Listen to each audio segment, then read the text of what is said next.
Bismillahirrahmanirrahim. Assalamualaikum warahmatullahi wabarakatuh. Perkenalkan, nama saya Nur Ivan Maulida dengan NIM 2331156, kelas 4D, mata kuliah Anatomi Topografi dengan dosen pengampu Dr. Hewan Eprinanda Berliana MSI. Jadi di sini saya akan menjelaskan anatomi topografi ekstremitas kranialis. Jadi anatomi topografi ekstremitas kranialis dibagi menjadi 3, yaitu yang pertama regio scapula-humeri lateral, dan yang kedua ada regio scapula-humeri medial, dan yang ketiga ada regio antebrasi dan manus. Terdapat fasia pada bagian toraks dan kaki depan, yaitu fasia adalah pembungkus otot terluar dan sebagai fiksator. Yang pertama ada fasia omobrachialis, berfungsi untuk menutupi bahu dan lengan. Yang kedua ada fasia anterbrachialis. Yang ketiga ada fasia carpalis. Yang keempat ada fasia metacarpalis. Dan yang kelima ada fasia digitalis. Selanjutnya pada regio scapula-humeri lateral, yang pertama terdapat musculus scut fasciae, yang kedua terdapat musculus scut colli, yang ketiga ada musculus cutaneus omobrachialis, dan yang keempat ada musculus scut trunci yang berfungsi untuk menggerakkan kulit dan mengusir parasit. Selanjutnya pada bagian dorsal, yang pertama yang paling atas terdapat musculus trapezius yang berbentuk seperti otot segitiga terbalik yang berfungsi untuk menggerakkan os scapula ke kraniodorsal atau caudodorsal.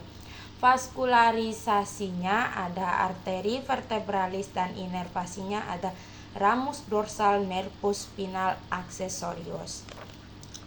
Yang kedua, pada bagian ini yang kedua ada musculus latissimus dorsil yang berfungsi untuk menarik humerus ke arah dorsal dan caudal. Vaskularisasinya ada arteri subscapularis, arteri thoracodarsalis, arteri intercostalis dorsalis, dan arteri lumbaris. Inervasinya ada nervus thoracodarsalis. Selanjutnya pada yang ketiga, pada bagian ventral terdapat musculus brachiocephalicus, terbagi menjadi 2, yaitu pars cleidocephalicus dan pars cleidorbrachialis. Pada ruminansia disebut dengan cleidoccipitalis, dan pada karnivora disebut dengan cleidocervicalis. Selanjutnya pada bagian yang keempat, bagian sini terdapat musculus omotransversarius, terletak pada permukaan lateral leher yang berfungsi untuk menggerakkan kepala dan leher ke arah lateral. Vaskularisasinya ada arteri cervicalis superficialis dan arteri vertebralis. Inervasinya ada nervus cervicalis. Selanjutnya pada bagian yang kelima atau yang ini terdapat musculus serratus ventralis, mempunyai 2 tempat pertautan sehingga menjadi 2 bagian otot, yaitu yang pertama pars cervicalis cranial dan yang kedua pars thoracalis caudal. Strukturnya serata berbentuk seperti kipas. Selanjutnya pada yang bagian ini yang paling bawah terdapat musculus pectoralis, dibagi menjadi 2, yaitu musculus pectoralis superficialis dan musculus pectoralis profundus. Selanjutnya yang paling atas yaitu musculus rhomboideus, dibagi menjadi 2, yaitu musculus rhomboideus cervicis dan musculus rhomboideus thoracis. Fungsinya yaitu untuk menarik skapula ke arah dorsal dan kranial. Vaskularisasinya ada arteri cervicalis profundus dan inervasinya ada nervus cervicalis 6 dan 7 dan ramus dorsal.